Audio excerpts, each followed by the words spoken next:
दर 3 वर्षांनी येणाऱ्या अधिक मासाचं महत्त्व तुम्हाला तर माहीतच आहे. विष्णुप्रिय मंजुळवात आणि कमळवात दीपदानासाठी किंवा जेव्हा आपण श्रीहरी विष्णूंची पूजा अर्चा करतो, यावेळेस देवाला ओवाळण्यासाठी कमळवात आणि विशेषतः मंजुळवात तयार केली जाते आणि याचं विशेष असं महत्त्व आहे. हीच आपण मंजुळवात कमळवात कशी तयार करायची हे सोप्या पद्धतीने पाहणार आहोत. नमस्कार, मी प्रिया. तुमच्या सगळ्यांचं खूप खूप मनापासून स्वागत.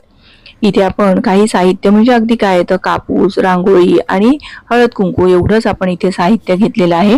रांगोळीने काय होतं, आपल्याला वाती वळायला ना अगदी सोयीचं जातं, कारण कधी कधी वातीला पीळ लवकर बसत नाही. म्हणून जर का थोडीशी खरखरीत रांगोळी घेतली तर व्यवस्थित आपल्याला पटकन पीळ बसतो. आता आपण इथे छोटे छोट्या ना नेहमी जशा तुपाच्या फुलवाती करतो की नाही, अगदी तशीच फुलवात करायची आहे. बघा, सगळ्या बाजूने एक छोटूसा कापसाचा तुकडा घेतला आणि तो सगळ्या बाजूने असा त्याची जी टोकं होती ती सगळी एकत्रित आणली आणि ही अशी आपल्याला गोल करून घ्यायची आहे. छान अशी आपल्याला गोल गरगरीत ही वात तयार करायची आहे, म्हणजे आपली मंजूळ वात आहे ना दिसायला फार आकर्षक दिसेल. अधिक मासाला पुरुषोत्तम मास किंवा धोंड्याचा महिना असं सुद्धा म्हणतात आणि हिंदू पंचांगानुसार दर 3 वर्षांनी येणारा हा अतिरिक्त महिना आहे. चांद्रवर्ष 354 दिवसांचे असते तर सूर्यवर्ष 365 दिवसांचे असते. या दरवर्षीच्या 11 दिवसांच्या फरकाने जो येतो तो धोंड्याचा महिना किंवा हा पुरुषोत्तम मास. बघा, बोलता बोलता आपली ही एक फुलवात तयार सुद्धा झाली. बघा, पुन्हा दुसरी एक फुलवात दाखवतीये.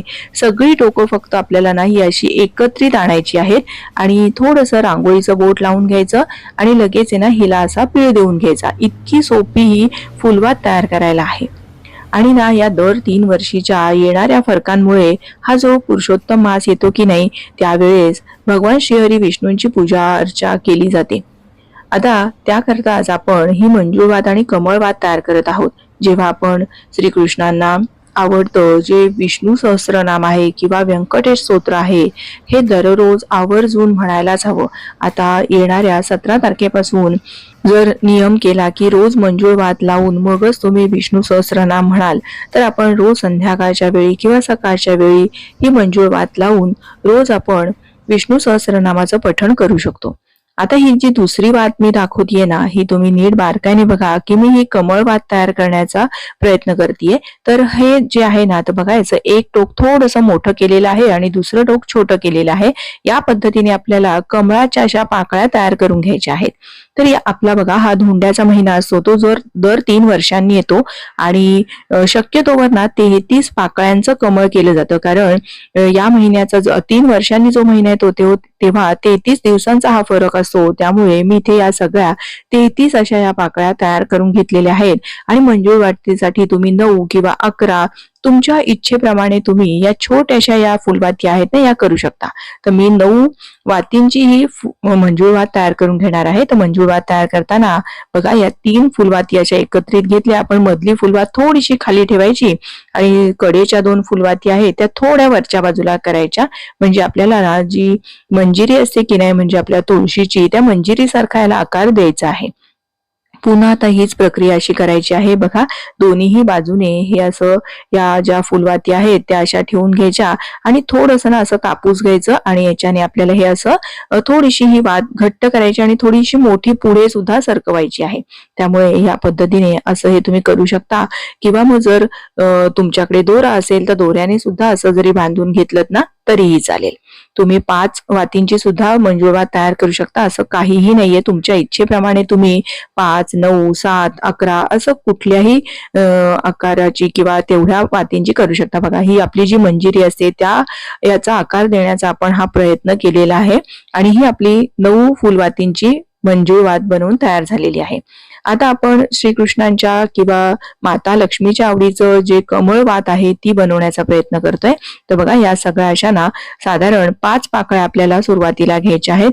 5, 5, 5 किंवा जसं जमेल तसं तुम्ही ज्या अंदाजाने, म्हणजे ज्या तुम्हाला जसं सोपं वाटेल तसं केलं तरीही चालेल. मी या 5-5 वाटी एकत्रित करून घेतल्या. यातलं जे मोठं देठ होतं की नाही ते आपल्याला मधल्या भागात घ्यायचं आहे. या 5 वाती एकत्रित करून घेतल्यानंतर त्याला मी पुन्हा थोडंसं दुसरं कापूस लावून ती वात चांगली अशी देठ चांगलं त्याचं घट्ट करून घेतलेलं आहे. त्यानंतर पुन्हा आता या 2 वातींच्या मध्ये आपल्याला ही वात ठेवायची आहे, म्हणजे दिसायला कमळ आपलं आकर्षक दिसेल. एकामेकावर न ठेवता 2 वातींच्या बघा मध्यभागी मी ही दुसरी वात ठेवलेली आहे आणि छोटं जे टोक असेल ते बाहेरच्या दिशेला ठेवायचं, मोठं टोक करून घेतलेलं आहे ते मधल्या बाजूला करून घ्यायचं. आणि पुन्हा आता आपल्याला याला सुद्धा आहे ना, मधलं जे देठ आलेलं आहे की नाही, त्या देठाला पुन्हा थोडंसं कापूस लावून मी हे असं चांगलं घट्टसर देठ असं तयार करून घेतलेलं आहे. याच पद्धतीने तुम्ही याचं सुद्धा 11 किंवा 21, 33, 16 असं कितीही याचं तुम्ही करू शकता. आता बघा ही सगळी अशी आपली कमळवात सुद्धा बनवून झालेली आहे आणि देठांना ना मी थोडंसं असं कुंकवाचं बोट सुद्धा लावून घेतलेलं आहे. या पद्धतीने तुम्ही ही कमळवात तयार करू शकता. ही कमळवात विशेषतः तुम्ही दीपदान करता किंवा ज्या दिवशी एकादशी येईल आता अधिक महिन्यातली, त्या दिवशी श्रीहरी विष्णूंच्या मंदिरामध्ये किंवा घरामध्ये सुद्धा तुम्ही ही वात लावू शकता. आता या ज्या आपल्या मंजूळ वात आहे याला सुद्धा आपण आहे ना हे कुंकवाचं असं बोट लावून घ्यायचं, म्हणजे कधीही वाती अशा पांढऱ्या ठेवत नाहीत, तर त्याला ना हळद कुंकवाची बोटं नेहमी ही अशी लावून घ्यायची. जर तुम्हाला शक्य असेल तर तुम्ही या वाती तुपामध्ये सुद्धा भिजवू शकता किंवा अगदी काही नाही तर साध्या तिळाच्या तेलामध्ये सुद्धा तुम्ही या वाती भिजवून देवासमोर लावू शकता. असं काहीही नाहीये. आपली भावना किंवा आपली श्रद्धा ही फार महत्वाची आहे. तुम्हाला सगळ्यांना जमलं तर श्री विष्णू सहस्रनाम किंवा व्यंकटेश स्तोत्र किंवा श्री सुक्त हे या दिवसांमध्ये आवर्जून म्हणा. आणि जेव्हा आपण म्हणायला बसतो त्यावेळेस तुपाची ही वात, मंजूळ वात किंवा कमळ वात, तुम्हाला जी वात सोपी वाटते ती वात बनवून तुम्ही आपला तुमचा रोजचा नियम लावू शकता. या पद्धतीने मी दोन्ही प्रकारच्या वाती तयार केल्यात. इतक्या दिसायला फार सुरेख दिसत आणि फार वेळ सुद्धा लागत नाही. घरामध्ये जेव्हा आपण टीव्ही बघत बसलेला असो किंवा काय अजून 2-3 दिवस पुरुषोत्तम मासासाठी शिल्लक आहेत त्यावेळेस तुम्ही ह्या वाती तयार करून ठेवू शकता. आणि मुळात म्हणजे जेव्हा जावयाला दीपदान करतो त्यावेळेस सुद्धा तुम्ही या वाती सुद्धा त्या दिव्यांबरोबर देऊ शकता. तुम्हाला ही आजची माहिती कशी वाटली, मी सांगितलेल्या टिप्स कशा वाटल्या हे मला कमेंट करून नक्की कळवा. व्हिडिओ थोडा जरी आवडला असेल तर प्लीज एक लाईक करा. तुमच्या मैत्रिणींना, नातेवाईकांना जास्तीत जास्त शेअर करा. पुन्हा लवकरच भेटूयात. धन्यवाद.